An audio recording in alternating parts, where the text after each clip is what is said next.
avec vous, Ibrahima Souri et Diallo. Eh bien, cette fois-ci, on parle un peu de la hausse des salaires avec les négociations tripartites qui piétinent entre le syndicat et le gouvernement. D'ailleurs, on l'a appris hier tard dans la soirée que le syndicat guinéen menace de déclencher une grève générale et illimitée si rien n'est fait. En ce qui concerne la révalorisation des salaires.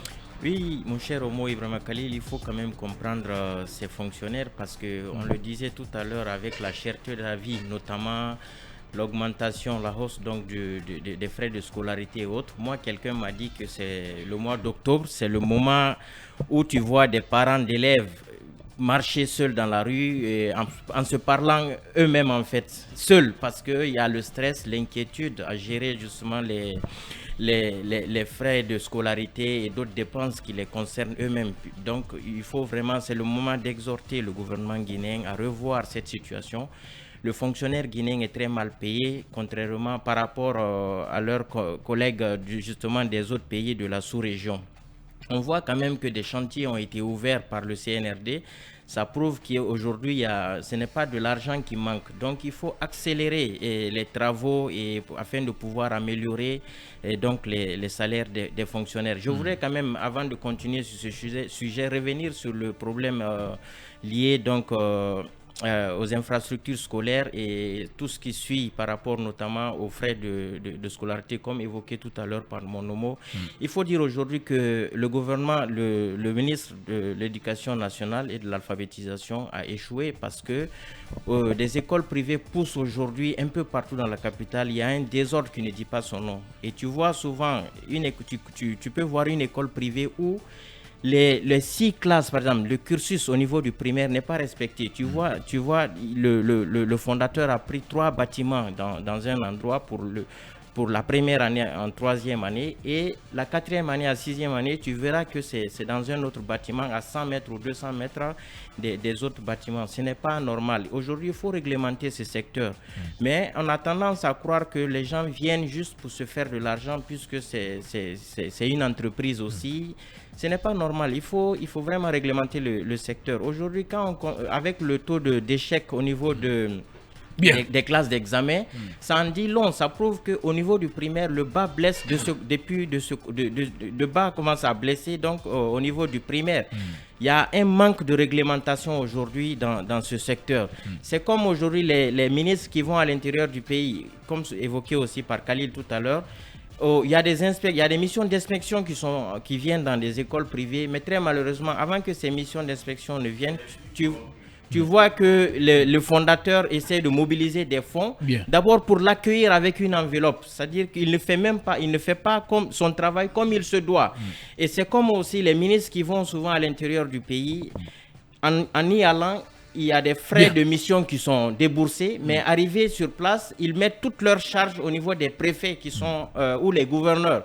Ce n'est pas normal, il faut réglementer le secteur. Maintenant, pour revenir au niveau de la fonction publique, le gouvernement, selon ce qu'on apprend, qu'il y a un traitement qui est fait a priori parce qu'il faut décanter d'abord le secteur. Il y a des contrôles qui sont effectués à l'intérieur du pays, mais je pense que ce contrôle prend énormément de temps. Il faut accélérer ces travaux et revaloriser les fonctionnaires qui sont dans les normes, revaloriser leurs salaires parce que aujourd'hui la corruption gangrène le pays.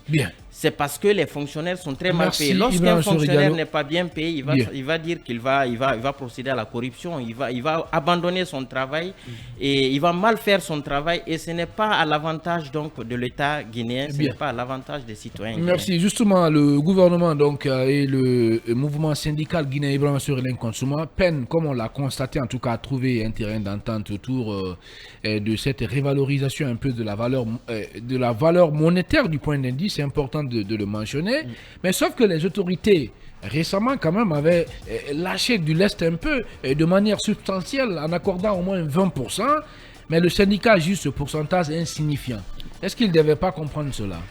Khalil, parce qu'il faut faire des concessions en allant à des négociations. Les premières négociations tripartites, c'est-à-dire entre le mouvement syndical, le patronat et le gouvernement, la dernière fois c'était le 22 septembre. Alors, il y a eu des discussions entre les 3 parties et le mouvement syndical guinéen avait ce jour quitté à queue de poisson avec le gouvernement.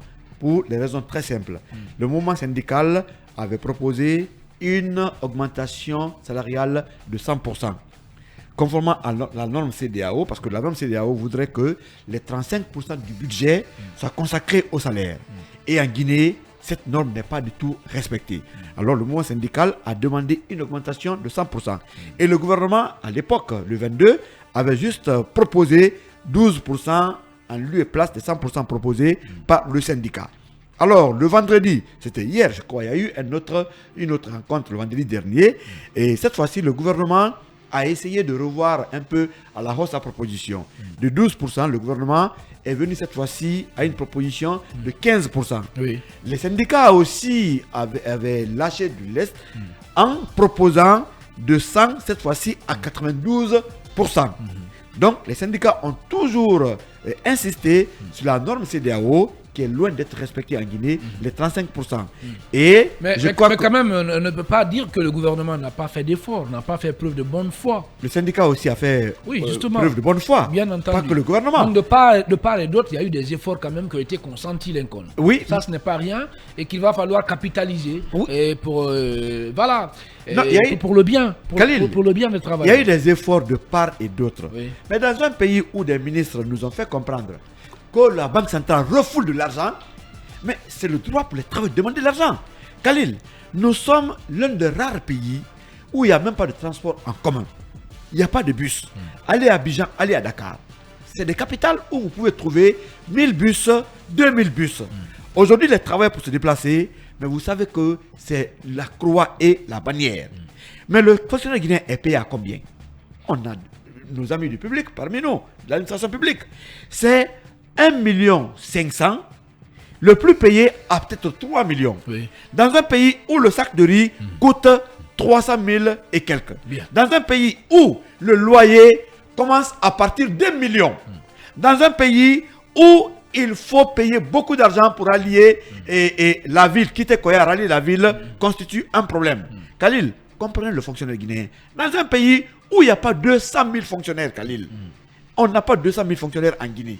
Pendant ce temps, Khalil, il y a des gens qui se tapent 10 millions par jour. Il y a des gens qui ont des milliards, qui construisent des villas. Il faut avoir pitié du travailleur guinéen. Non, mais il faut faire le lien, Khalil. Oui. Ces travailleurs-là méritent d'être bien traités. Khalil, ils ne sont pas nombreux. C'est la fonction publique.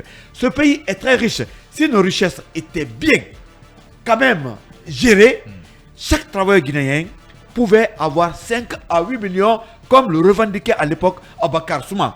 Mais Khalil, on travaille pour ça. C'est pourquoi la plupart du cas, ces fonctionnaires qui vraiment n'ont pas d'espoir barbotent, en tout cas dans le denier public. Moi, je pense qu'avec les contrôles biométriques et tout ce qu'on est en train de faire aujourd'hui pour la réduction, et peut-être des fictifs, il faut penser à revaloriser les salaires. Khalil, le fonctionnaire guinéen, souffre, il est misérable. Et ça, c'est la vérité. Il faut penser à eux parce qu'ils ne sont pas nombreux. Il faut penser à eux parce qu'ils ne sont pas nombreux. Mais il me fallait au-delà de salaire, est-ce qu'il ne faut pas beaucoup plus mettre l'accent sur les conditions, c'est-à-dire permettre par exemple à un fonctionnaire guinéen d'avoir une maison, d'acquérir une maison, bien entendu, et à la fin de sa carrière, et permettre bien entendu à un fonctionnaire d'avoir accès par exemple à des, disons, comment je peux appeler ça, à des crédits à des crédits bancaires, c'est important aussi de le mentionner. Ouais. Et puis l'autre chose aussi, en ce qui concerne sur le plan sanitaire aussi, il y a un terme, il m'échappe le plus souvent, mais j'ai envie de dire, voilà, une prise en charge médicale. Est-ce qu'il ne faut pas mettre beaucoup plus l'accent sur les conditions au lieu, n'est-ce pas, de carrément de mettre le curseur sur le salaire, coûte sur l'argent? Oui, sur le salaire, parce que c'est le droit de tout travailleur. Et d'ailleurs, quand on s'en tient un peu au texte de loi de la CEDEAO, qui dit que l'État peut consacrer ses 35% du budget donc, aux fonctionnaires. Donc, ça veut dire simplement que dans la sous-région, le fonctionnaire guinéen est le plus misérable. Il se contente d'un salaire de lance-roquette avec une vie qui devient non maîtrisable par l'État. Parce que imaginez-vous, comme Lincoln le disait, quelqu'un par exemple qui est payé à 1 million, qui doit envoyer ses enfants à l'école tous les matins, il faut qu'il paye leur transport, il faut qu'il paye la mensualité chez lui à la maison. l'État doit s'investir, notamment dans les logements sociaux pour pouvoir trouver des bâtiments pour des fonctionnaires. Mais au-delà, il faut entreprendre. L'État doit par exemple accorder des crédits aux fonctionnaires, notamment qui peuvent entreprendre l'agriculture. Sinon, avec cette vie chère, je crois que l'État ne pourra pas s'en sortir. Mais là, quand on contextualise un peu la situation, il faut dire que c'est une ardoise très salée que le CNRD a trouvé sur place. Parce que quand on prend un peu le fichier de la fonction publique, vous avez vu comment le recrutement se faisait avant. Donc, quelquefois, ce sont des militants. Voilà, quelquefois, ce sont des militants qui sont engagés, des gens qui n'ont pas fait de concours pour accéder à la fonction publique.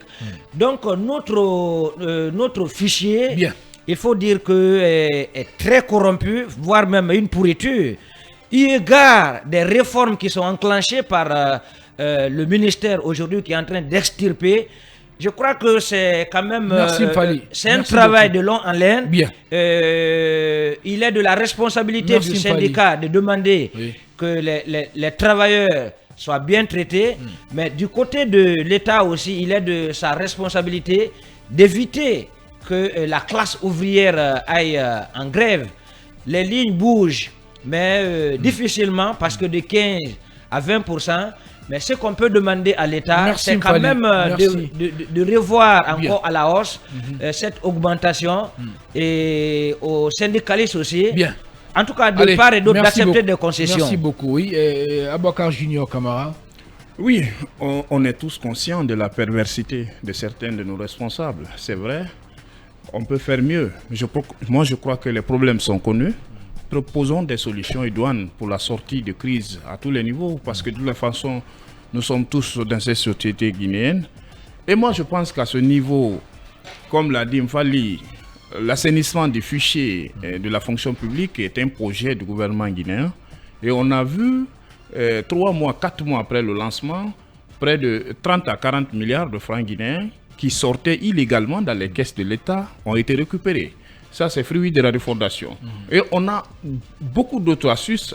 Quand vous prenez, par exemple, il a parlé des logements sociaux.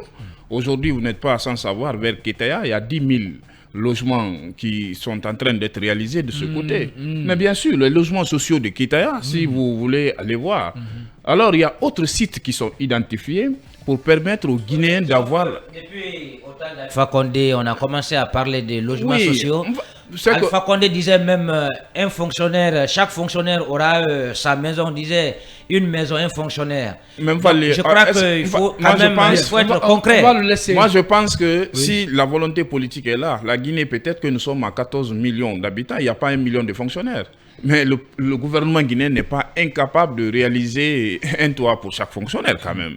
Je veux juste dire que si la volonté politique y est, c'est possible de construire ces logements sociaux. Mais encore une fois, on ne peut pas entre-temps augmenter les salaires sans qu'on ne chasse effectivement qui sont fonctionnaires et qui ne le sont pas. Il vient de dire, quand les militants sont enrôlés à la fonction publique, et ils sont au village, mais à la fin du mois, ils viennent prendre leur salaire, c'est inacceptable.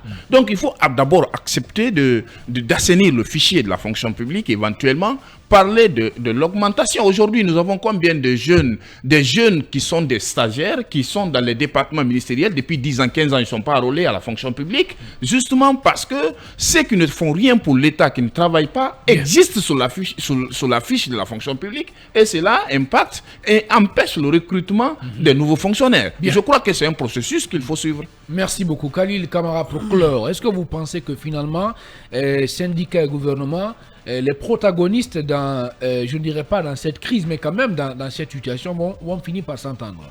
Bon, je ne le pense pas tellement, mais je pense que les fonctionnaires doivent un peu reculer. Quand je dis reculer, parce que ce qu'ils exigent de l'État, je pense qu'ils en ont le droit. Mais comme toujours, il faut tenir compte de plusieurs situations. Je parle des situations parce que la Guinée n'a pas à faire face qu'aux fonctionnaires. Je parle des situations parce que quand vous prenez aujourd'hui la fonction publique, vous savez qu'il y a beaucoup d'anomalies qu'il faut d'abord corriger. Et je crois qu'il y a aujourd'hui le ministre de la fonction publique qui ne se bat pas mal dans ce sens, même si on a encore des résultats qui peinent à sortir. Mais je voudrais quand même dire que si nous voudrions que la situation des fonctionnaires s'améliore, il va falloir bien sûr que nous essayions, comme je l'ai toujours dit, d'assainir d'abord le fichier de la fonction publique. Oui. Parce que moi, je ne voudrais pas qu'on continue encore de cautionner la corruption, le militantisme, parce que quelqu'un l'a rappelé, vous savez comment certains fonctionnaires ont été recrutés, vous savez comment les choses se passent dans notre pays. Je vous rappelle que récemment, il y a plus de 1500 diplômes, faux diplômes qui ont été détectés au niveau des contractuels, des enseignants contractuels. Donc, si vous faites, c'est-à-dire le même contrôle au niveau des fonctionnaires, je pense que vous en aurez beaucoup plus. C'est pour vous dire que c'est un secteur qu'il faut d'abord complètement purifier et après tout, on pourrait penser maintenant à l'amélioration. Parce que vous avez des gens aujourd'hui dans la fonction publique. Bien, Khalil, ces gens, depuis l'école primaire, beaucoup, ça c'est connu de tous. D'autres, quand ils étaient même fœtus, quand ils étaient fœtus, c'est-à-dire dans le ventre encore de leur maman, ils étaient dans la fonction publique, d'autres sont à l'étranger, ils prennent le salaire dans le pays. Il faut revoir ça. Ça va automatiquement améliorer la situation des fonctionnaires. Bien, à présent, on va partir avec nos obligations commerciales derrière. Un arrêt info sur Film Guinée, on revient. Et juste après, pour poursuivre cette émission, en attendant, continuez de commenter l'actualité avec nous et donc de réagir. On va se faire le devoir de relayer toutes vos réactions, Inch'Allah, à la limite de nos possibilités. On revient juste après la pub et les infos sur Film Guinée. À tout à l'heure.